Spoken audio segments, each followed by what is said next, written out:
The Fairchild name appeared in ledgers as if it had always been there. In church registers, land deeds, and royal charters, the handwriting shifted over centuries, yet the signatures carried the same neat curvature, the same steady rhythm, as though copied from a single guiding hand. Their family estate, rising out of the English countryside, seemed less like a home and more like a monument, unmoved by weather or time. To neighbors, they were a blessing. Landowners who gave alms to the poor, hosted gatherings for the parish, and spoke with gentle courtesy in court.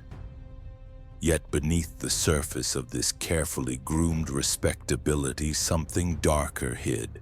Something that made their name ripple with unease in whispers, even as it shone in ink upon official records.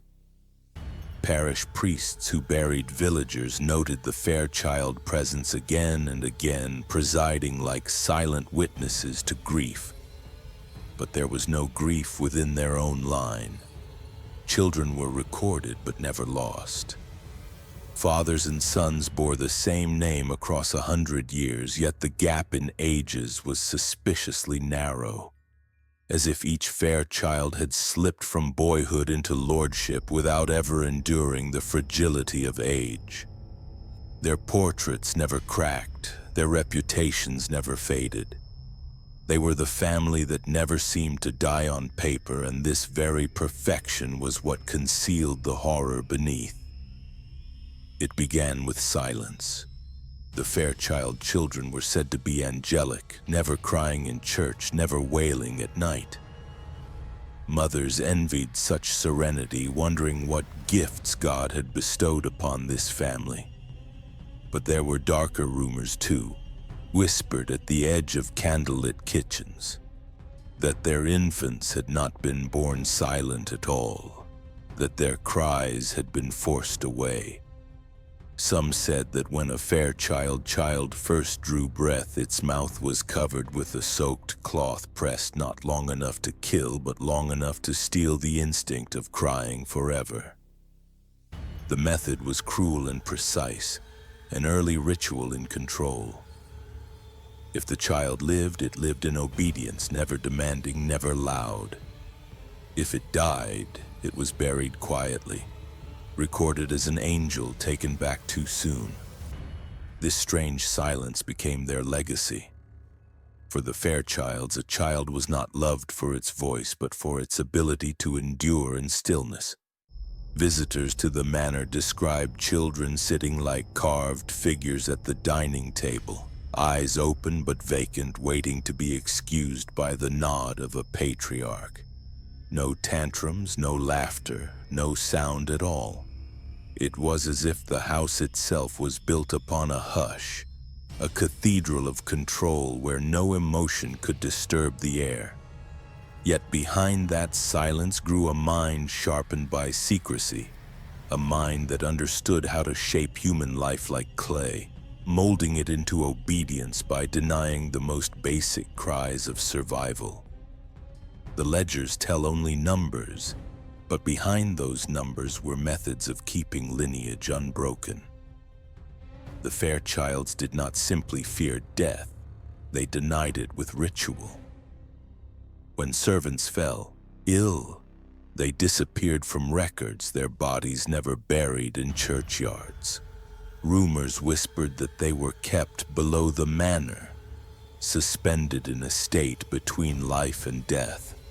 Parish records replaced names with blank entries, as if the person had never lived at all. The family controlled not only flesh but history, twisting the written word into another form of silence. By the 1600s, when England strained under plague and famine, the Fairchilds remained untouched. While neighbors buried children in heaps, the Fairchild house rang only with silence, never mourning. Some claimed their wealth came from their pact with God, others that it came from rituals too dark to name. Those who lived nearby told of nights when faint cries could be heard from the fields, cries cut off suddenly, leaving only the sound of distant bells from the manor chapel. Villagers crossed themselves, but no one dared to question the family directly. To accuse them was to invite ruin, for their influence spread from local priests to judges who signed decrees. The psychology of their cruelty was simple in its brilliance. By starting with infants, the Fairchilds proved that control must begin before speech, before memory. A child who never cried was a child who never resisted, and a generation raised in such suffocation carried obedience into adulthood. For the patriarch, silence was more powerful than any chain. And so silence became inheritance, passed down like land, ingrained into the marrow of each descendant. What was masked as saintly composure was in truth a ritualized suffocation repeated across centuries. Some infants lived, others perished, but both outcomes served the family's obsession with a lineage that never faltered. Death itself was not wasted. The bodies of failed children were said to be preserved in salt and hidden behind walls. Still figures that reminded the living of what disobedience cost. These small corpses, never recorded, never spoken of, became part of the foundation of the estate itself. Silent guardians that kept future heirs in line. By the time their influence reached the court of Charles I, the Fairchilds were already woven into the fabric of power. But no one outside their bloodline knew the methods that kept them eternal on paper. Their lives were written in ledgers like a holy genealogy, yet every entry was born from suffocation, from the cloth pressed against tiny lips, from the silence that choked. And so the legacy of silence became the foundation of their myth, the family that never aged, never wept, never faltered.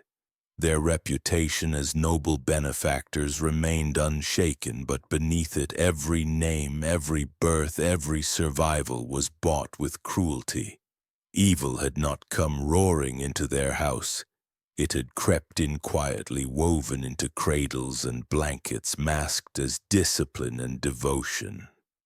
And from that seed, darker rituals would grow. Rituals that would twist hunger, faith, and science into tools of torment, each more precise and horrifying than the last. The ledgers still sit in archives, their pages brittle, their ink faded but intact. And in each signature, in each neat entry that carries the Fairchild name, there hides a truth no official dared to write. That silence itself was the first scream of this family, the scream forced down before it ever left the lungs. What began with infants would evolve into something far more terrifying. Rituals no longer hidden in cradles but in feasts, in chapels and laboratories. The silence of children was only the beginning. It began with a bowl of warm milk and a breath held too long, the surface shaking as a tiny mouth hovered just above it, the skin of white breaking and sealing again like ice in spring. The Fairchilds called this the white hour. It took place before dawn, when the lamps burned low and the servants were told to pray elsewhere. The cloth was soft, the hands steady, the rules exact. A nurse pressed the milk-soaked linen to lips and nose until the first panic passed and the little chest learned to move small, careful, quiet. The rule was never to press hard, never to bruise, never to leave a mark that might catch the eye of a priest or a gossip. The rule was to clip the body's loudest instinct until silence felt natural and need felt like sin.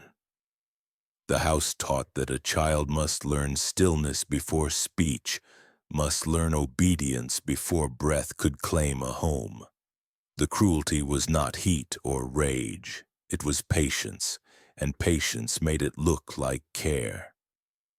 In 1612, King James sat on the throne, and witch trials walked the roads with men who took notes and women who bled for it. The Fairchilds built an almshouse and a nursery chapel and won praise for it. A hired midwife waited at the church door after baptisms to gather infants whose mothers could not feed them. She never asked for a father's name. She never asked much at all. She offered warm beds and clean milk and a vow that the child would not cry in hunger. The poor believed her because hunger makes belief simple. The parish believed this because the family paid for the roof and the bell and the candles. And when small bodies failed, the midwife had words ready for the priest and for God. The child was weak, she said. The child passed in sleep, she said. She never said the child learned to stop asking for air. The method was neat. The cloth was folded into a cone with a thin wax edge that sealed to soft cheeks. The milk was warm to calm the body and hide the taste of poppy dropped on the tongue. Rosemary in the fire masked the sour scent of fear, so the room smelled like prayer. A nurse counted to 100 and back, the count learned by heart and never broken, because breaking the count meant failure, and failure meant shame. When the face flushed, the cloth lifted for 3 thin breaths, then fell again. The head was kept at a careful angle so the milk sat heavy in the mouth and the throat stayed slow. The game, as the house called it, was to keep the body just this side of despair until despair forgot how to fight. It was a rehearsal for the future the family wanted. A future where the body obeyed the house without sound. The belief behind it was old and easy to sell. A child who died before speech was thought to pass without sin.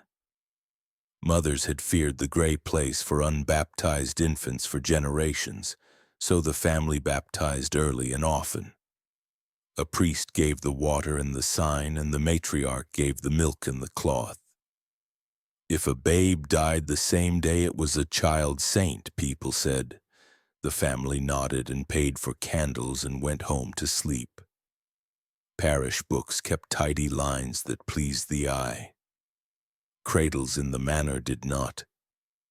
When a death could not be placed in the book without trouble, the little body went down to the salt room, where walls drew out moisture and names went nowhere.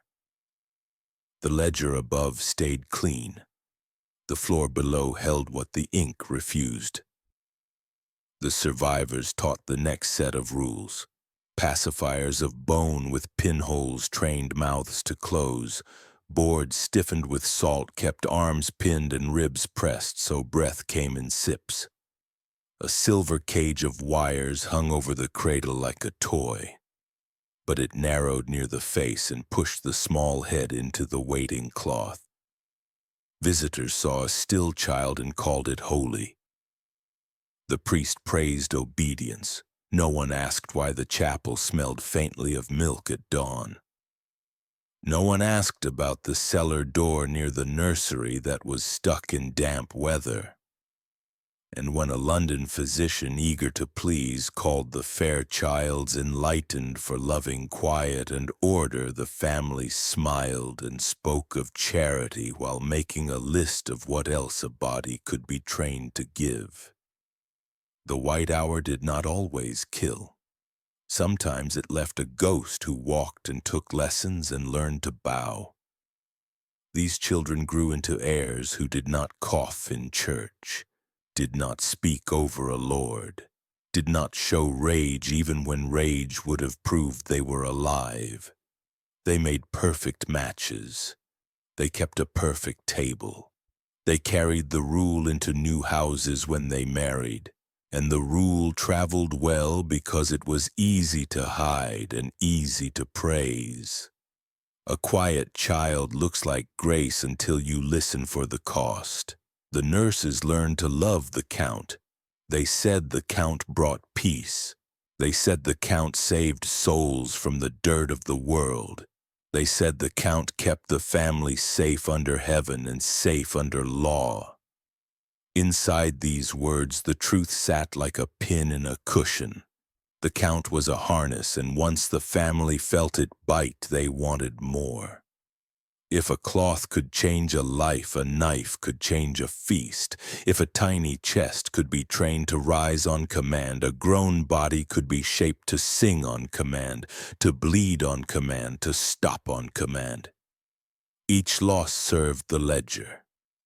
A small death could move land from a cousin to a line that pleased the patriarch. A small death could keep a title clean. The white hour was not rage, it was not hot. It was a calm act that hardened the heart. The first lesson in a long school of control. Once the family felt how easy it was to shape a life with timing and tools, they looked outward for other ways to prove it. Feasts would come, and chapels without windows, and learned men who would dress torment as study. But all of it began here, in milk and cloth, in a count that ended before others could hear. At sunrise, the nursery doors opened toward the hall, and the first guests were already arriving, unaware that the next lessons in hunger would be served on silver very soon. The first invitations arrived in the spring of 1631, written in a hand that curled elegantly at the edges as though meant to charm the eye before the stomach. Sir Edmund Fairchild's reputation for generosity made acceptance certain. He had survived the waves of plague that rolled through villages like storms, and his manor rose from the countryside as if blessed, its windows always glowing with firelight, its tables always full. Nobles, physicians, and even men of the church gathered beneath his roof, praising his family's resilience and feasting at his side. But beneath the golden plates and perfumed air, something else festered, something the family had been perfecting since the days of silence in the nursery. Now the game turned outward. The cloth was gone. The Count had grown into spectacle. The dining hall was long and vaulted, its walls carved with the crests of allies who believed their names secured them honor. At first glance, the table overflowed with roasted meats, glistening fruits, and wines drawn from imported casks. Yet Edmund's obsession was not the feast itself, but the guests who partook. Those invited to the manor were carefully chosen. Some from noble families whose names carried power, others whose sudden disappearance would not stir much trouble. Servants whispered of secret ledgers that decided who would sit nearest to Edmund, who would drink deepest, and who would never leave the hall at all. The rituals began after the second course. Music filled the room while servants circulated, refilling goblets until laughter dulled suspicion. Edmund's gaze, calm and unblinking, traveled over each guest, measuring the color in their cheeks, the tempo of their pulse visible at the neck. He called it the marrow test, a silent judgment to decide whose body carried the vitality his family craved. The chosen were led away under the pretense of private wine or conversation. Those who remained noticed little, their minds clouded by drink and flattery. Yet by dawn, a carriage left the manor carrying only trunks heavy with salted bones wrapped in linen, their marrow drawn out like wine from a cask. The method was precise. Deep beneath the manor was a chamber lined with polished stone. A cold place where the screams of the living were muffled by the roar of furnaces. There the victims were strapped to chairs carved from oak, their limbs locked in place with brass fittings that shone as though meant for display. Edmund employed physicians who disguised cruelty as inquiry, telling themselves they studied the very seat of life. Using long, sharpened awls, they pierced into the femur and tibia, boring deep until marrow bled into waiting cups. The substance, rich and red, was collected with delicate instruments as though it were precious oil meant for sacred rites. Victims were not killed at once. Instead, their marrow was drained slowly, replaced with heated broths that kept the body alive just long enough for more to be taken. The pain drove many into madness before death finally arrived. Edmund believed marrow was more than nourishment. He believed it carried the essence of obedience and power. To consume it was to absorb the will of another, to command their strength even after they had perished. During the feasts above, guests unknowingly tasted dishes infused with this substance, gravies thickened with marrow, wines darkened with drops of the drained essence. They praised the richness of the food, ignorant of the source. Edmund watched their delight with silent triumph, knowing they carried fragments of his cruelty within them. To him, it was proof that his control had spread beyond the nursery and into the veins of the highest ranks of society. The trophies were just as important as the rituals. Bones hollowed clean were polished until they gleamed like ivory, then carved into intricate patterns of vines and saints. These ornaments decorated the hidden chapel, a place where family and servants alike were forced to kneel, reminded of the price of loyalty. Some bones were reshaped into flutes, their music haunting the halls during midnight processions. Others were fused into furniture, the cold weight of ribs hidden beneath silk cushions, vertebrae disguised as decorative rails. To the Fairchilds, the human form was not sacred but raw material, clay to be molded into symbols of control. Those who disappeared from Edmund's feasts were rarely mentioned again. Official records declared them lost to travel, plague, or war. Their families grieved, but none dared accuse the Fairchilds, who donated heavily to the church and arranged small stipends for widows. A life was erased with a gesture of charity, and the world turned its head away. In this way, the family learned that horror could thrive in plain sight if dressed in finery and sealed with generosity. Evil did not need to hide in shadows when it could dine beside bishops and courtiers. The psychology behind these feasts was not indulgence, but domination. Edmund sought to prove that no man, however noble, however pious, was beyond being emptied and consumed. He reveled in the idea that a guest could raise a goblet in toast while another's marrow dripped beneath the floorboards. To him, this was power, the blending of life and death into one seamless act of control. He became less a host and more a conductor, orchestrating suffering into a banquet that echoed with false laughter above and muffled sobs below. By the mid-1630s, rumors trickled into villages of guests who vanished after Fairchild gatherings. A maid once spoke of finding footprints that ended abruptly near the cellars, as though the stone itself had swallowed men whole. She did not live long after her words reached the wrong ear.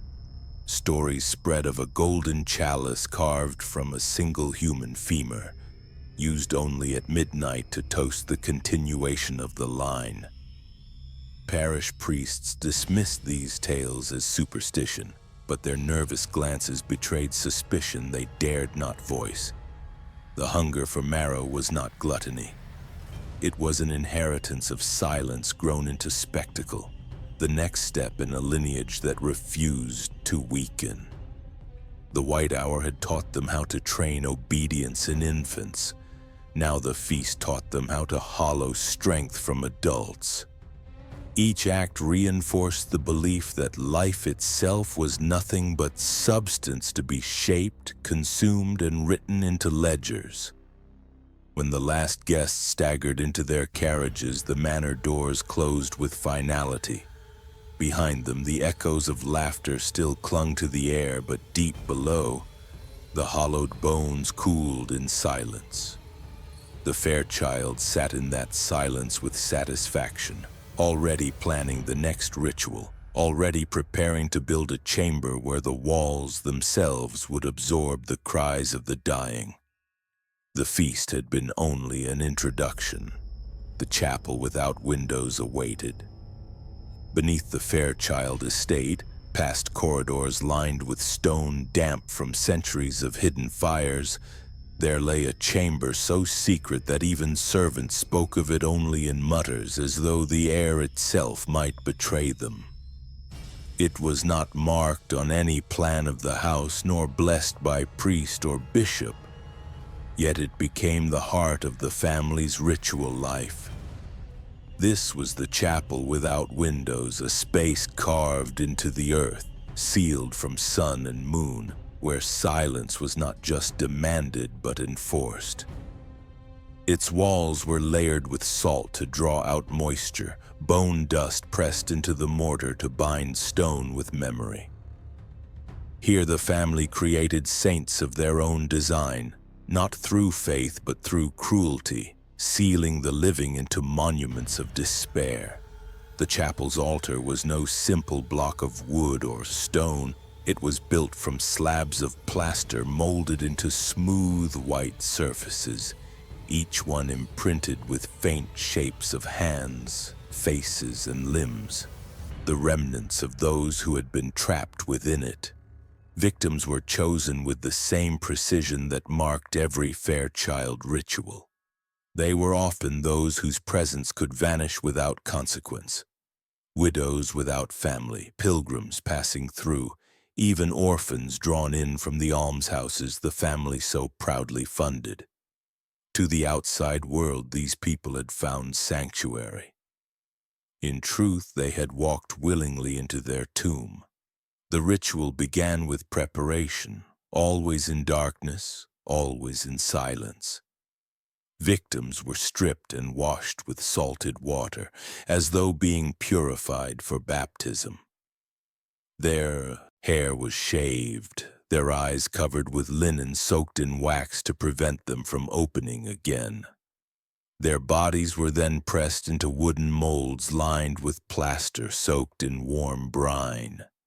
Assistants moved quickly, smoothing the mixture across skin, sealing arms to torsos, legs to slabs, until only faint rises in the plaster betrayed the form beneath.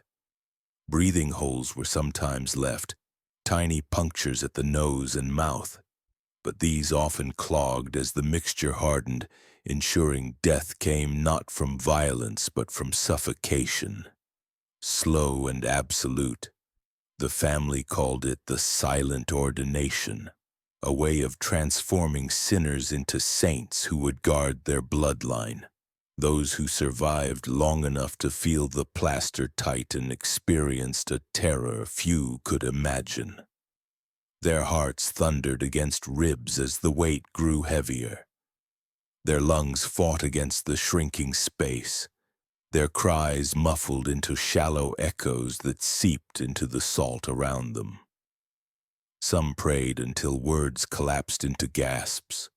Others clawed at the hardened shell until their nails tore and blood seeped into the plaster, leaving faint red stains that the Fairchilds later traced like holy relics. When death finally came, it came not as release but as absorption, the body consumed by the material meant to preserve it. These living statues were not buried. They became part of the chapel itself. Once hardened, the plaster form stood upright along the walls, lining the chamber in rows like saints in niches. Visitors chosen to witness the chapel were told these were martyrs, figures of devotion who had offered themselves for the family's spiritual protection. In reality, they were prisoners turned monuments, reminders that life could be shaped into silence just as easily as a ledger could erase a name. The effect was overwhelming. An entire chamber of pale, eyeless faces staring outward, mouths sealed in eternal cries that had never reached the air above. The family knelt before these figures in prayer, their voices calm and measured, praising the obedience of those who no longer moved. Children of the house were brought down in processions, forced to touch the hardened surfaces and feel the faint contours of fingers and ribs beneath the plaster. They were told these were the guardians of the Fairchild line, proof that suffering could be turned into sanctity if managed with patience. For young minds, the lesson was unforgettable. Holiness was not kindness but control, not mercy but endurance. The psychology behind these acts was as calculated as the rituals themselves. By transforming victims into silent statues, the Fairchilds reinforced their obsession with permanence. Flesh decayed, voices faded, but plaster endured, salt preserved, bone dust lingered. In their minds, each entombed body became a piece of the family's eternity, ensuring that their legacy never weakened, that their name never fell from paper. It was not enough to silence a child at birth or hollow a guest at a feast. They sought to build a cathedral of obedience carved from living despair, proof that their will could survive beyond any mortal span. Servants who entered the chapel often left changed. Some never spoke again, their eyes hollowed by the sight of faces that seemed both alive and dead. Others whispered of hearing faint breaths still trapped within the walls, as though the victims lingered in a half-state, suffocating forever without release. The Fairchilds encouraged such whispers, for fear was another form of silence. To question the chapel was to question sanctity, and to question sanctity was to risk becoming part of it. Above ground, the family's reputation only grew. Priests praised their devotion, nobles admired their discipline, and the poor envied their prosperity. The chapel remained invisible, hidden beneath stone floors and locked doors, yet its influence seeped into every corner of the estate. Meals tasted of salt, prayers ended in prolonged silence, and children learned not to cry. The chapel without windows was not just a room. It was the family's soul, a hollow where cruelty became ritual and ritual became tradition. In time, rumors reached beyond the manor. Travelers spoke of a strange scent of plaster that lingered near the estate, of muffled sounds that seemed to echo through the earth at night. Some claimed to see pale figures at upper windows that did not move even when candles flickered.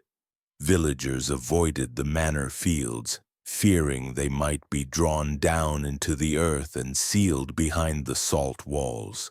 Yet no proof surfaced, no ledger recorded the missing, and so the world remained silent as the family intended.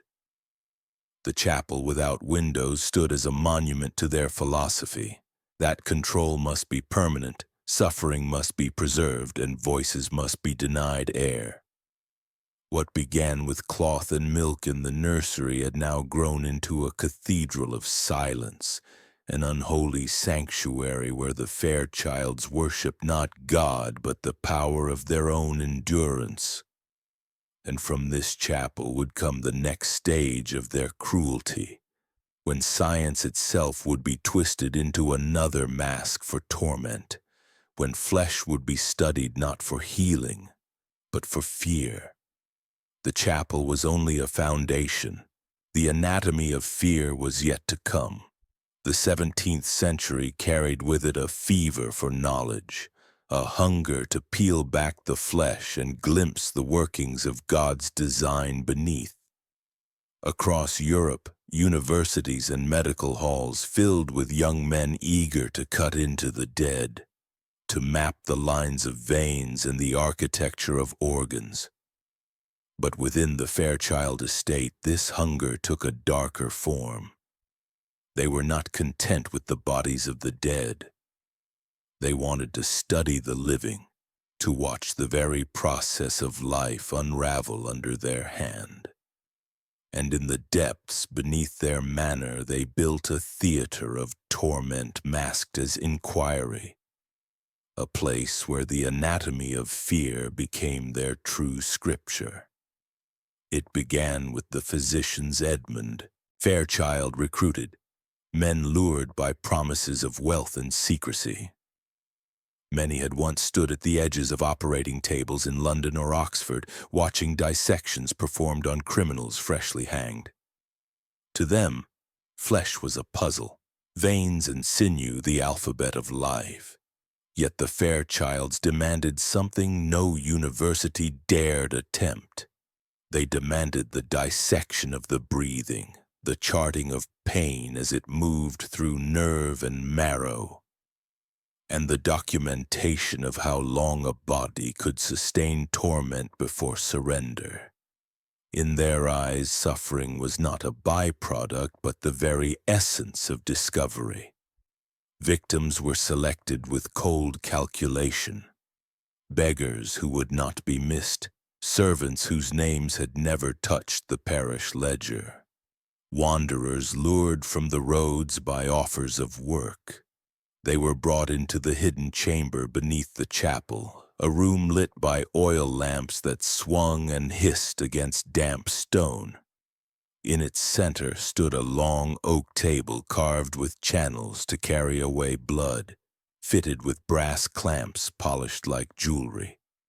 Chains rattled softly in the silence as each victim was strapped down, their wrists and ankles locked, their chests bound with iron hoops.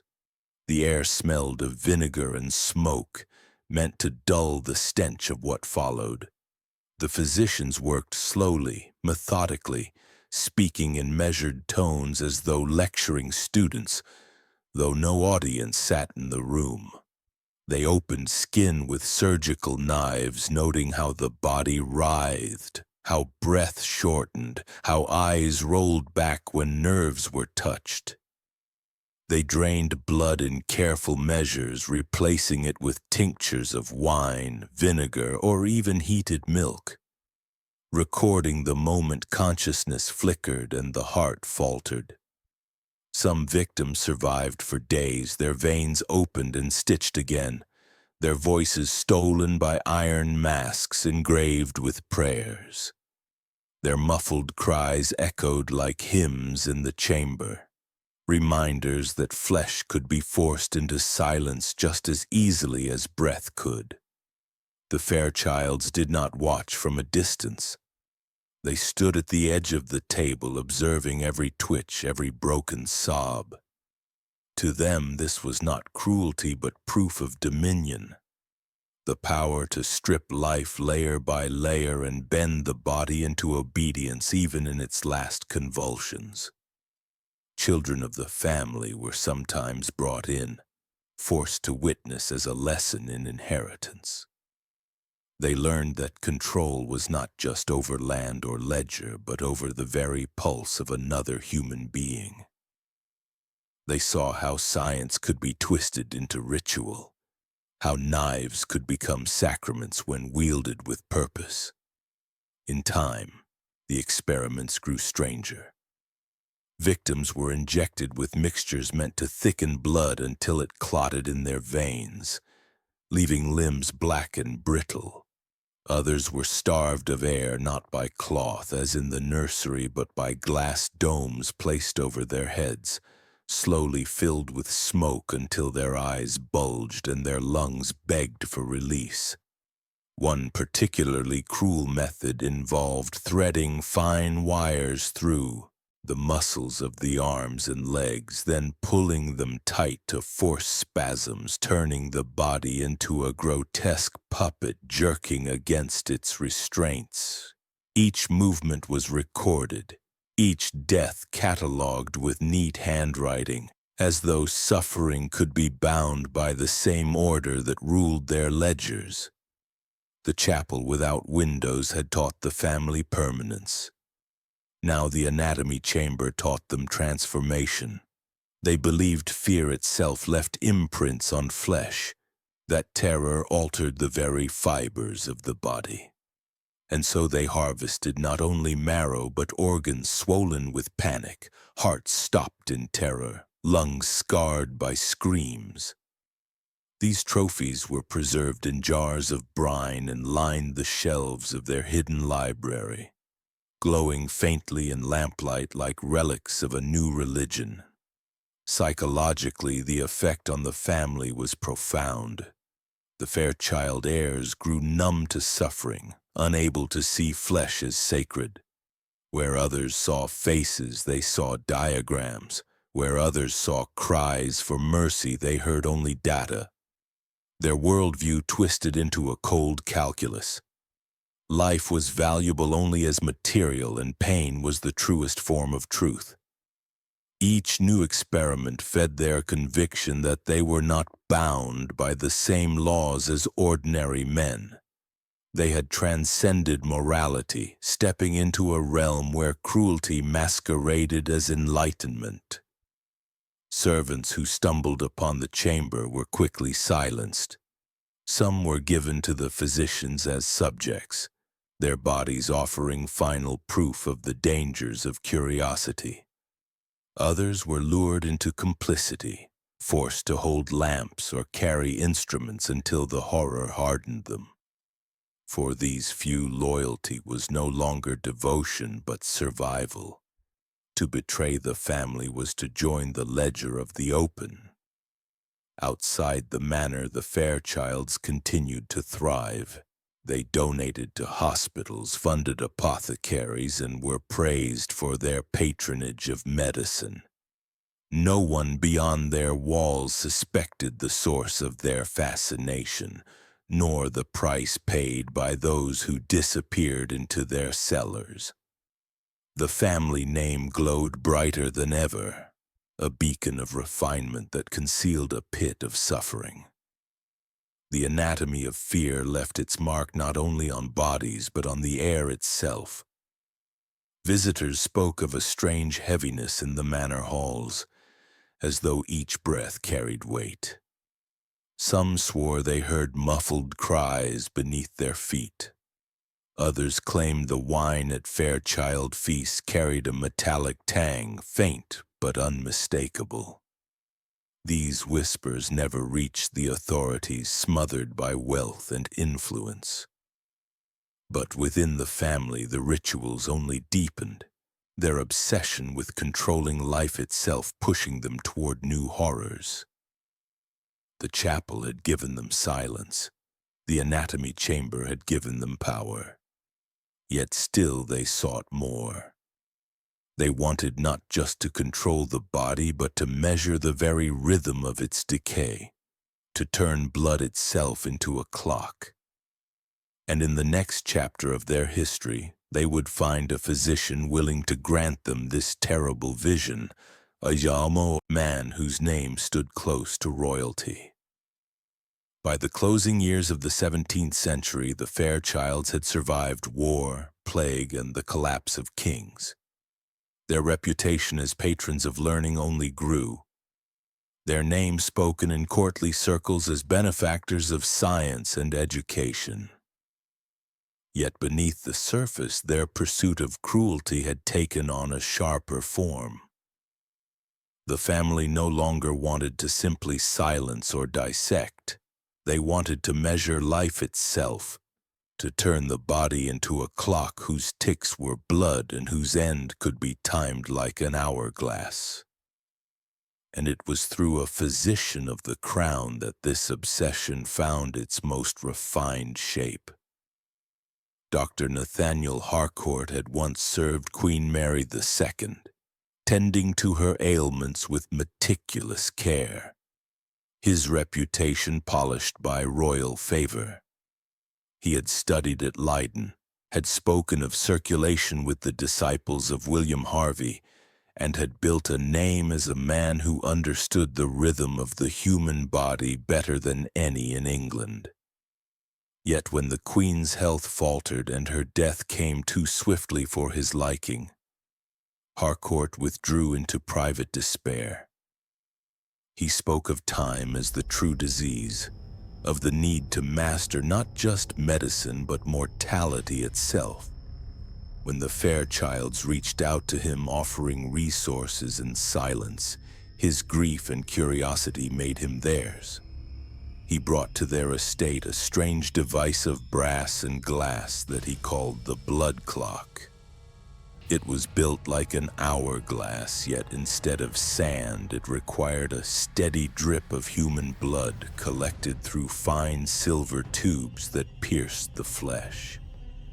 Victims were bound to tables in the hidden chamber, their veins opened with precision, the tubes guiding the slow descent of red drops into the waiting bulbs. The clock measured not only time but endurance. It charted how long a body could bleed before life faltered, how steady the rhythm remained under fear, how panic quickened the flow until it spattered against the glass like rain. The Fairchilds watched with fascination, their children brought down to see the steady fall of blood, the way life itself could be captured and controlled. Each victim became a living metronome, their suffering reduced to a rhythm, their screams drowned beneath the drip that marked their dwindling hours. Some survived for days, fed with broths and kept conscious, their veins reopened each time the flow slowed. Others perished too quickly, their clocks running dry before the family's hunger for data was sated.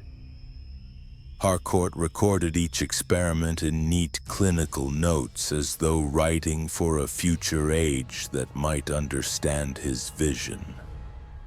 The cruelty was not only in the bleeding. Victims were forced to listen as Harcourt compared them to mechanisms, calling them clocks that ticked with flesh instead of gears. He noted how fear altered rhythm, how prayers slowed the pulse, how despair made blood fall thicker, heavier. He whispered to the Fairchilds that in these drips lay the secret to eternity. To master the fall of blood was to master the fall of time itself. They listened, their faces calm, their eyes bright, convinced that their lineage had been chosen to outwit mortality. Harcourt's experiments grew bolder. He built variations of the blood clock, some shaped like chalices, others like candlesticks. One device required victims to be suspended upside down, the blood rushing from their heads into carefully arranged vessels, their minds clouding as the clock quickened toward death. Another used bellows to force air into lungs, keeping victims alive even as their bodies collapsed from loss. The chamber became not just a place of torment, but a workshop of grotesque inventions, where life was measured in minutes of agony, where death was slowed and dissected until it became a commodity. Psychologically, Harcourt had surrendered to the same darkness that guided the Fairchilds. His grief had been twisted into obsession, his search for meaning into cruelty. He believed himself a pioneer, a man willing to step beyond the timid boundaries of his peers. The family encouraged this delusion, praising his genius, assuring him that history would remember his work. In truth, they cared nothing for his legacy. They cared only for the proof that even time itself could be bent beneath their will, that blood could be disciplined into obedience just as children had been silenced in the nursery. The victims, however, left marks that even the family could not ignore. Their bodies, drained and pale, were buried in salt pits beneath the chapel, yet their presence seemed to linger. Servants spoke of hearing dripping even when no clock was running, the sound of blood falling in endless rhythm through the stone. Some swore they woke at night with their own pulses pounding too loud, as though their veins had been turned into hourglasses waiting to be emptied. Fear became part of the household, not only for the victims but for those forced to serve the rituals. Outside, the Fairchild reputation soared. Harcourt's name appeared in medical circles, though never tied to the family, his discoveries whispered of as brilliant but unconventional. The Fairchilds endowed hospitals and sponsored lectures, securing praise for their dedication to health. No one knew that the wealth funding these projects came stained with blood, that the knowledge they spread had been purchased through agony. Their cruelty remained hidden behind donations, their true chapel of science sealed beneath stone. The blood clocks did not grant eternity. Victims still died, time still flowed. But the Fairchilds were less concerned with conquering death than with proving their dominion over life's boundaries. To them, each slow drip was proof that existence could be reduced to measure, that human beings were nothing but instruments to be wound and unwound. Harcourt himself began to falter, his mind consumed by his inventions, his body weakened by exposure to blood fumes and sleepless nights. In his last entries, he wrote of hearing the clocks even in silence, of seeing time bleed from his own skin. When he died, the Fairchild sealed his body within plaster, another saint for their windowless chapel, another guardian of silence. But his devices remained gleaming in lamplight, dripping still. The children of the family grew up watching them, learning that life was not sacred but mechanical, that suffering could be measured like rain, that death was nothing more than the ending of a clock. And from these lessons they carried cruelty forward, reshaping it into new forms, new rituals that would erupt when fire itself came to their manor and exposed the bones they had tried so hard to hide. The year was 1734 when fire rose against the Fairchild Manor.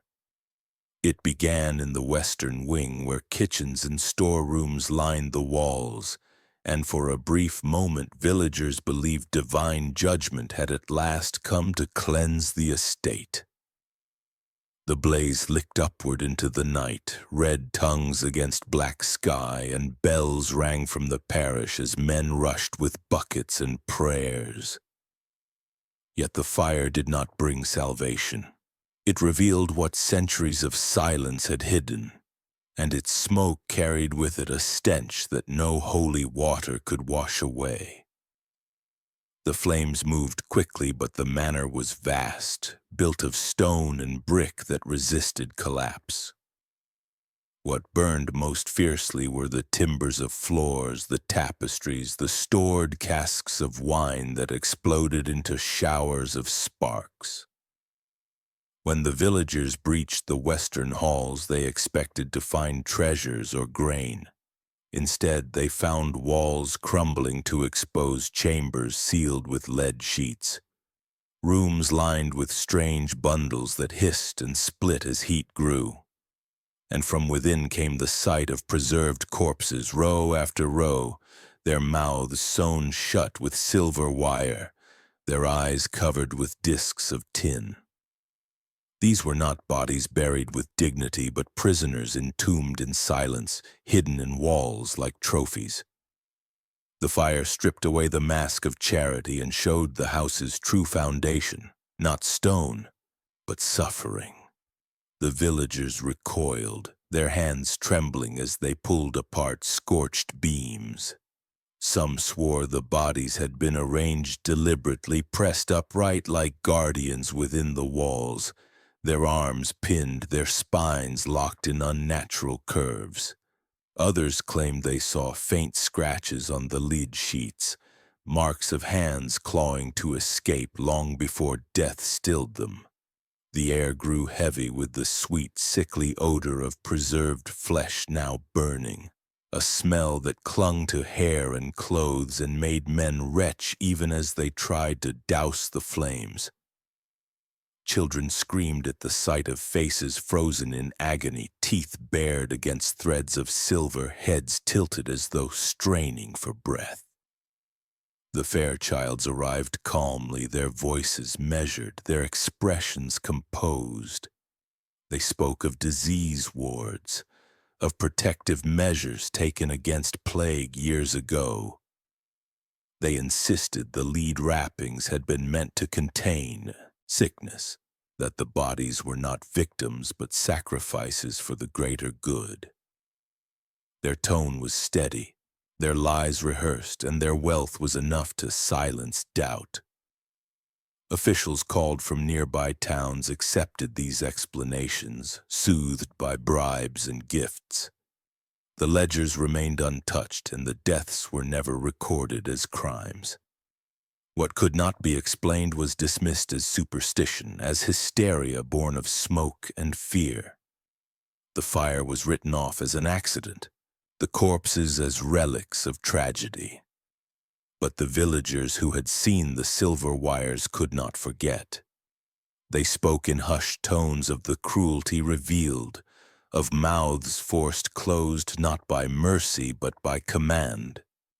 Mothers clutched their children tighter, fathers avoided the estate's fields, priests muttered longer prayers at night, yet none dared openly accuse the family.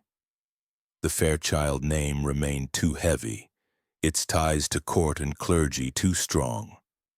And so silence won again, layered over horror as ash covered the soil. Inside the estate, the fire did not end the rituals. Instead, it drove the family deeper into secrecy. Rooms destroyed by flames were rebuilt with thicker walls, iron doors, and tunnels that wound further below the earth. The chapel without windows was extended, its plaster saints now joined by new figures drawn from those discovered in the blaze.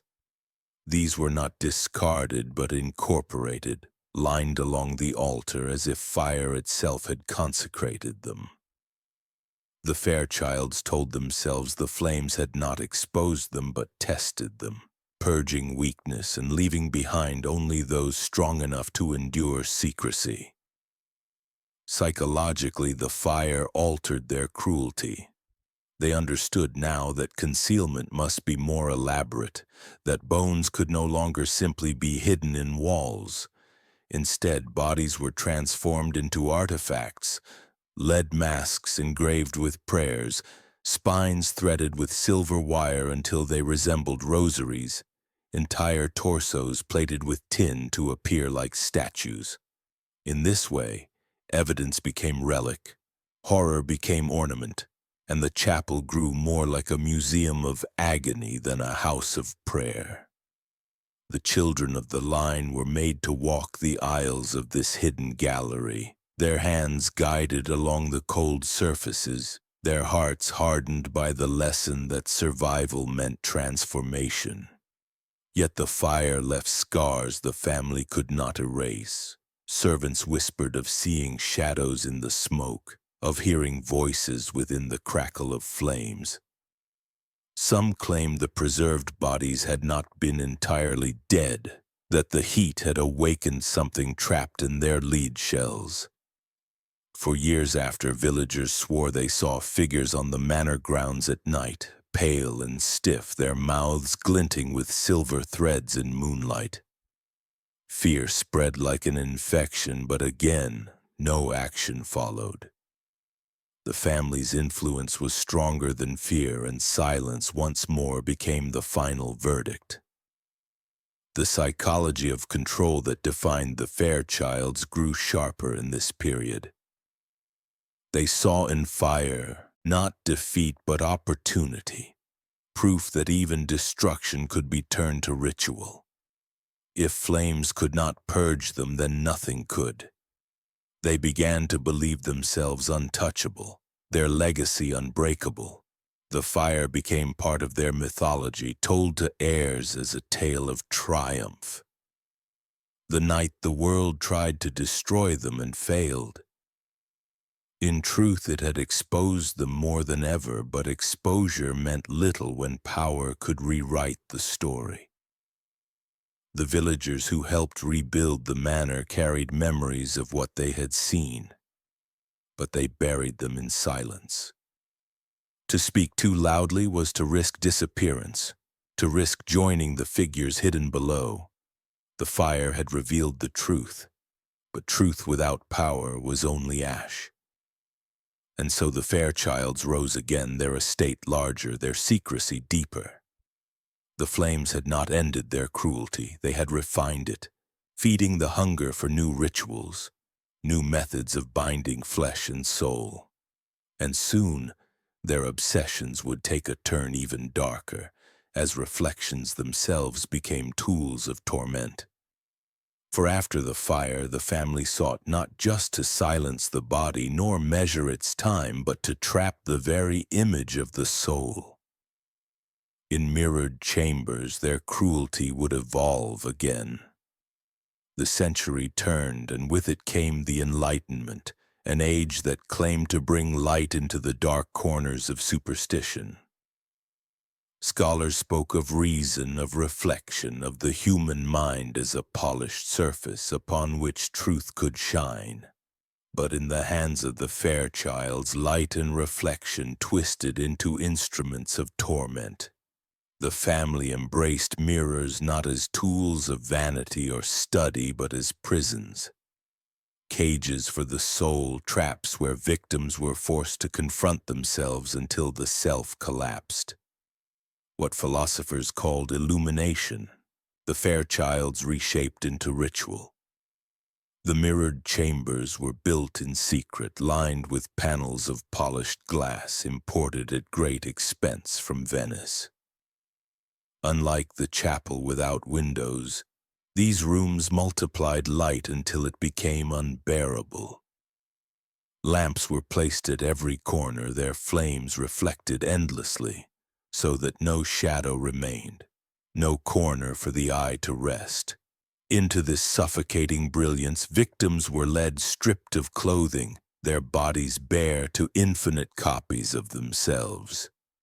The walls stretched forever in all directions, reflections bouncing into infinity until the mind could no longer discern where flesh ended and illusion began. At first, the family used these chambers as tests. Victims were locked inside for days, given no food, only water dripping from silver funnels. They stood, sat, and shivered under the gaze of countless copies, each reflection watching, each eye judging. Some screamed until their throats tore, begging for the dark. Others clawed at the mirrors, leaving bloody streaks that multiplied endlessly around them, red smears spiraling into infinity. But none found relief, for the more they fought, the more their own suffering faces stared back, multiplying fear into madness. The Fairchilds called this the ritual of mirrors, a passage meant to break the soul. They believed that the infinite reflections fractured the essence of a person, splintering spirit into shards that could be consumed or trapped. When victims collapsed at last, their minds broken, their bodies trembling, the family descended. Some victims were drained of blood in ceremonial patterns on the mirrored floor, their reflections watching as they bled in silence. Others were preserved in final positions of despair. Plaster poured over their bodies while the mirrors cast 1,000 images of their stillness. These figures were then placed in the chapel, where their frozen forms seemed to echo the endless faces they had endured. The most grotesque method involved forcing victims to face themselves until they no longer recognized the body reflected. The family manipulated light so that features blurred, shadows shifted, and eyes glowed unnaturally in the glass.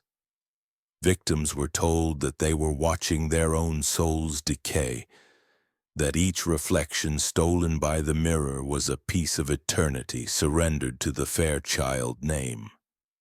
When madness consumed them, their remains were arranged into geometric mandalas upon the floor, circles of bodies aligned with the angles of glass. To the family, this was sacred architecture, proof that even the soul could be structured, patterned, consumed. Children of the house were brought to witness these rituals, taught to walk through the mirrored corridors without fear, to press their palms against the glass and feel themselves multiplied. They were told that reflection was not a gift, but a weapon, that light itself could be turned against the weak. In this way, the psychology of control grew more abstract, moving beyond flesh and blood into the realm of perception, teaching heirs that reality itself could be bent if viewed through the right lens. Servants forced to clean the chambers often whispered of horrors that lingered after victims were gone. Some claimed to see faces not their own staring back, twisted mouths pressed against the glass though the room stood empty. Others swore that the mirrors retained voices, faint echoes of screams trapped in their silver depths. To shatter a mirror, they said, was to release a howl so terrible it could never be forgotten. Yet none dared break them for fear of joining the countless eyes within. Fear kept them silent, just as it had always done. Outside the estate, the Fairchilds used their wealth to fund scientific societies, offering glass instruments for study, lenses for astronomy, and mirrors for optics. Their name was praised as a patron of knowledge, their generosity lauded by scholars who never knew the origin of the gifts. The irony was complete. Instruments that advanced enlightenment in public were the same that brought torment in secret. No one outside their walls saw the chambers where light itself became a tool of cruelty. The psychological effect of the ritual of mirrors was devastating. Victims were not merely killed, but dismantled piece by piece, their identities shattered until nothing remained but fear. For the Fairchilds, this was the purest form of control. Not just over the body, not just over time, but over the very idea of self. To erase identity was to erase resistance, to prove that even the soul could be broken and reshaped. The family grew convinced that these rituals secured their immortality. They believed each reflection stolen, each soul shattered, added to their ledger of eternity.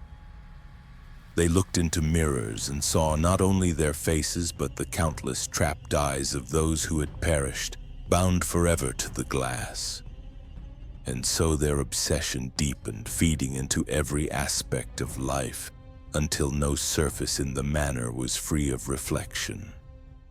Guests dining in the great hall found themselves surrounded by gilded mirrors, their laughter echoing against images they did not notice watching too closely. Servants polished glass until their hands bled, ensuring no blemish obscured the endless gaze. The house itself became a labyrinth of faces, each step accompanied by the whisper that someone or something was always watching. Yet the family's cruelty had not reached its peak. The mirrored chambers had broken minds, but the Fairchilds hungered for more. They wanted obedience not only from adults but from the young, from those who could be molded into silence before they ever spoke of freedom. The next stage of their horror would not be played out in feasts or chapels or mirrored halls, but in institutions designed to nurture. Schools, asylums, sanctuaries for children. Places where cruelty could hide behind discipline, where suffering could be excused as education. In the Victorian era, their obsession would find its most enduring mask. By the Victorian era, the Fairchilds had learned that cruelty endured best when disguised as care. They had practiced silence in the nursery, spectacle in the feasts, permanence in the chapel, and reflection in the mirrors. Now they sought to shape entire generations by founding schools and asylums, institutions praised by newspapers and priests alike as noble sanctuaries for the poor and abandoned. To the world, the Fairchild name glittered with benevolence.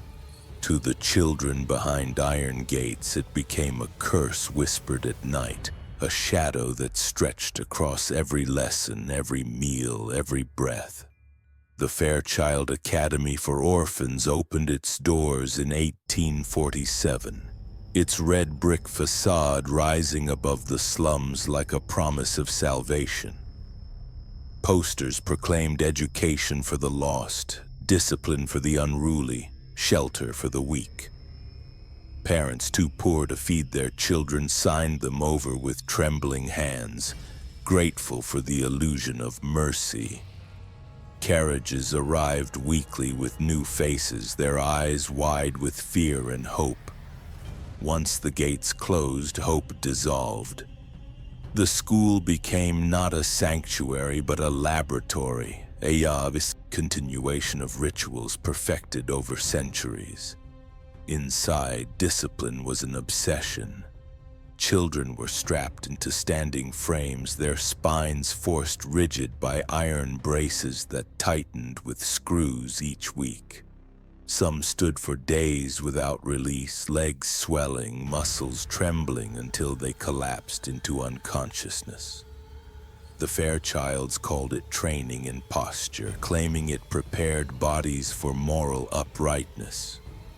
In truth, it was a rehearsal in breaking the body's natural will, twisting growth into obedience. Those who resisted were punished with machines that clamped jaws until teeth cracked, their mouths stuffed with wax that hardened into silence. To cry out was impossible. To endure was the only option. Lessons were cruel parodies of learning. Instead of books, children were given slates weighted with lead, forced to carry them until their arms bruised. Writing was punished if imperfect, a hand dipped in boiling wax, a tongue pierced with a pin for stammering. Classrooms rang not with voices but with the muffled whimpers of children trying to remain unseen. Those who faltered too often were taken to the cellar, a place students spoke of only in whispers. Some returned days later, pale and trembling, eyes blank. Many never returned at all. Their names were erased from registers, their existence explained away as transfers or illnesses. The parish accepted these lies without question, grateful for the Fairchilds' continued generosity. The asylum for the troubled was no kinder. Children judged unruly, orphans deemed mad, were confined in padded cells where mirrors lined the walls. Here the ritual of reflection returned, but sharper.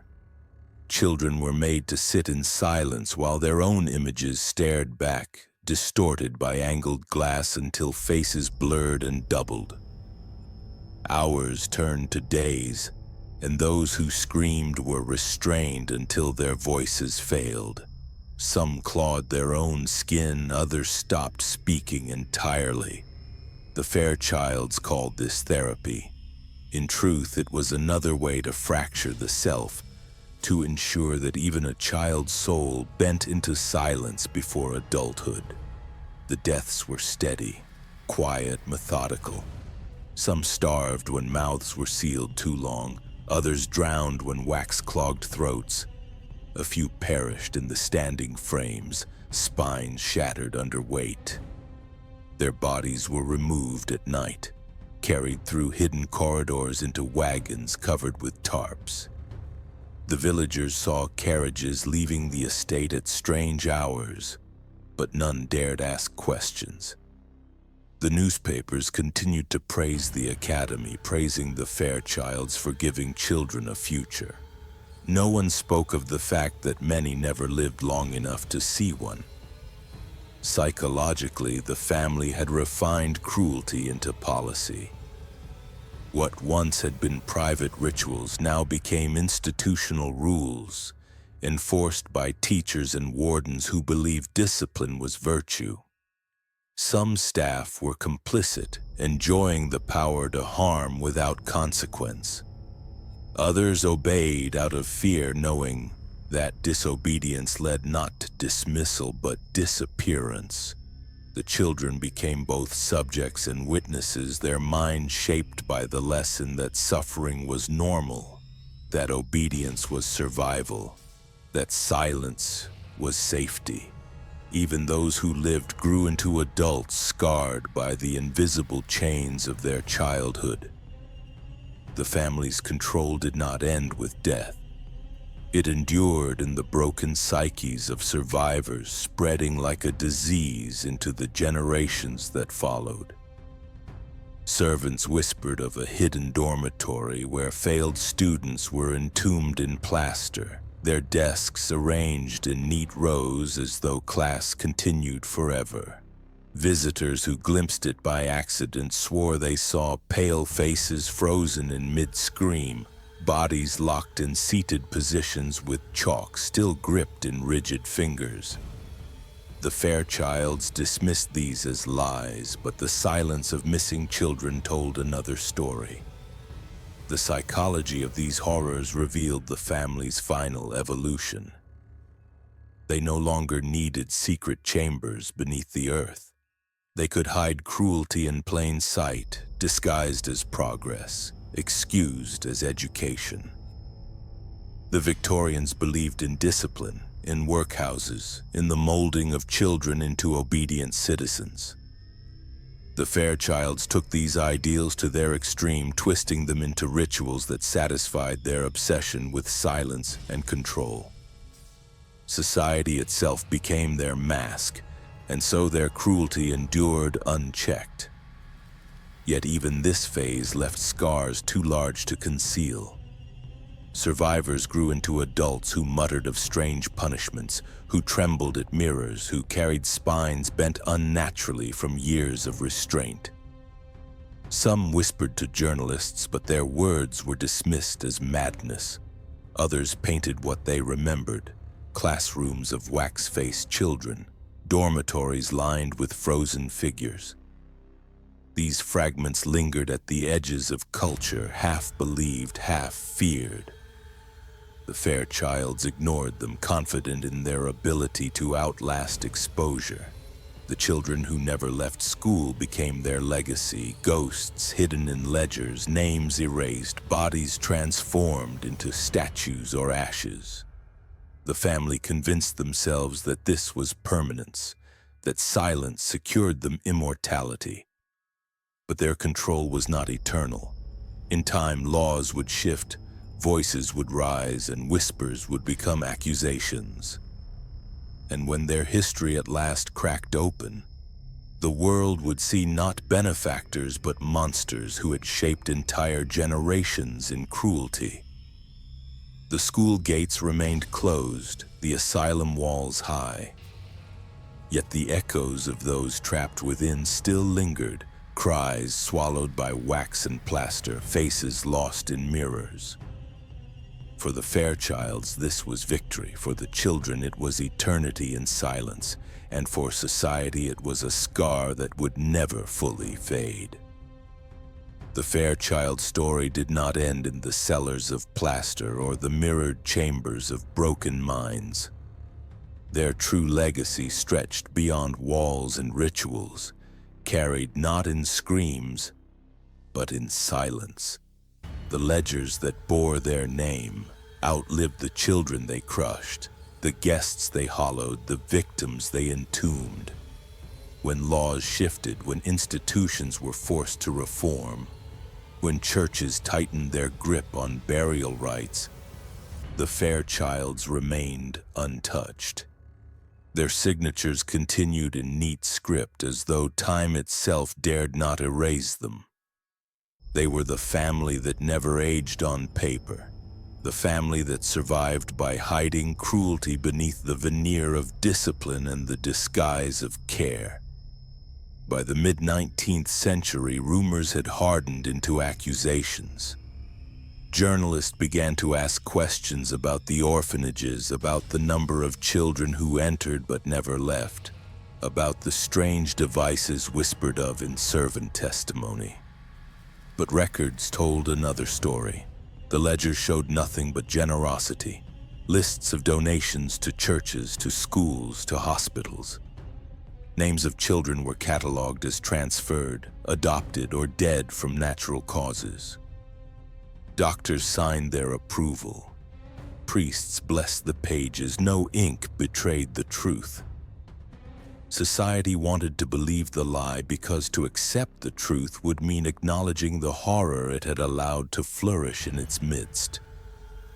Yet the influence of Fairchild cruelty could not be entirely contained. The horrors they perfected forced change, even if history never spoke their name. Laws protecting children from industrial labor, from cruelty in schools, from confinement in asylums grew sharper in the wake of whispers that would not die.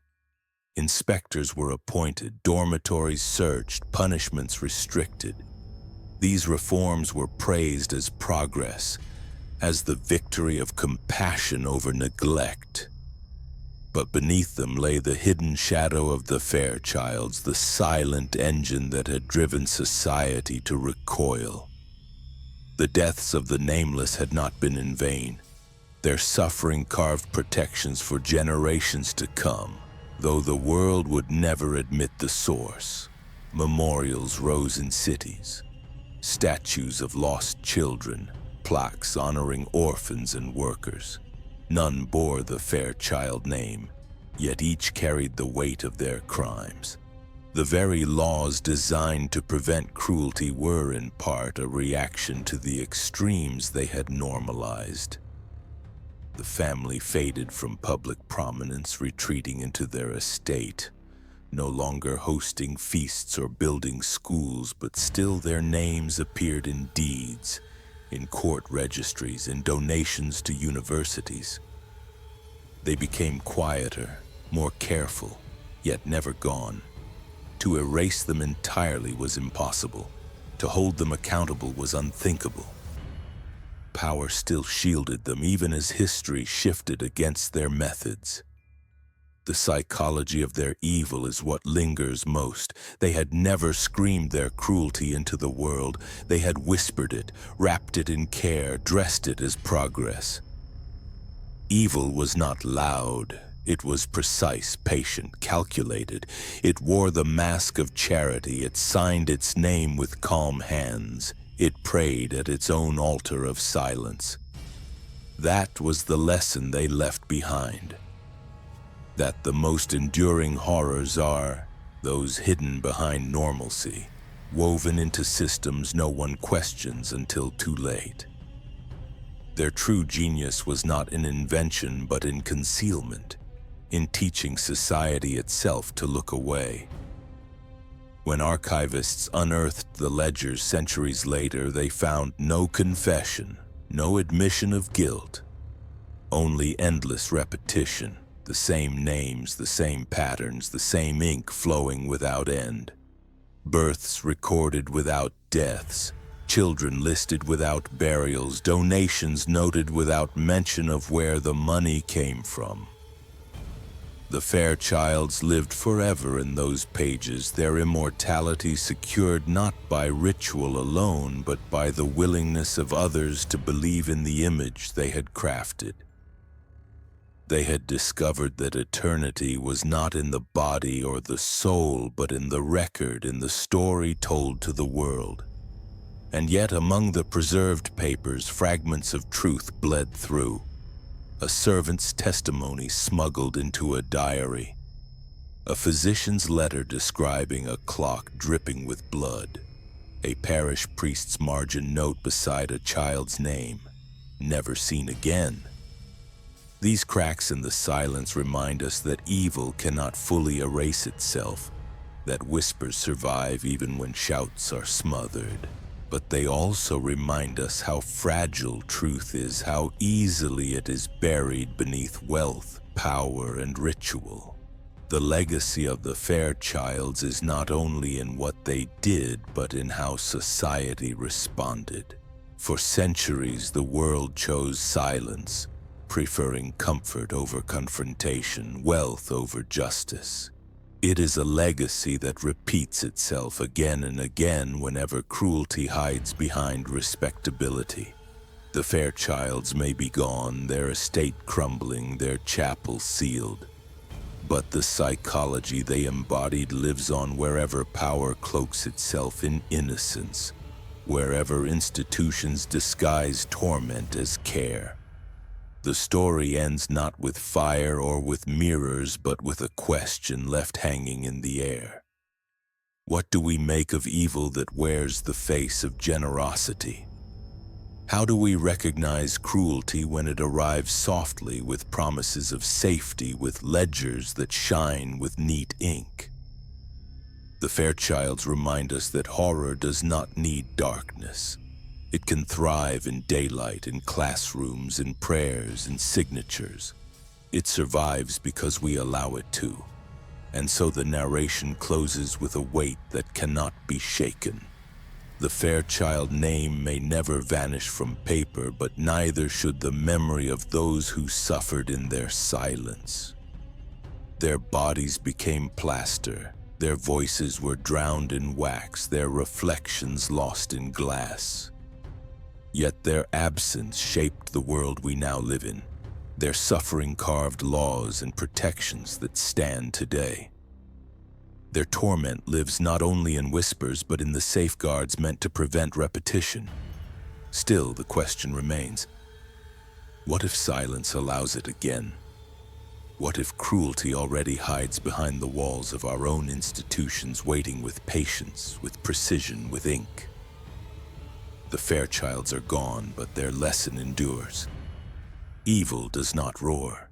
Evil waits. Evil records itself in neat handwriting and smiles while it starves, drains, and entombs. The Fairchilds have shown us how it thrives. The rest is left for us to answer. What do you think? Could this happen again?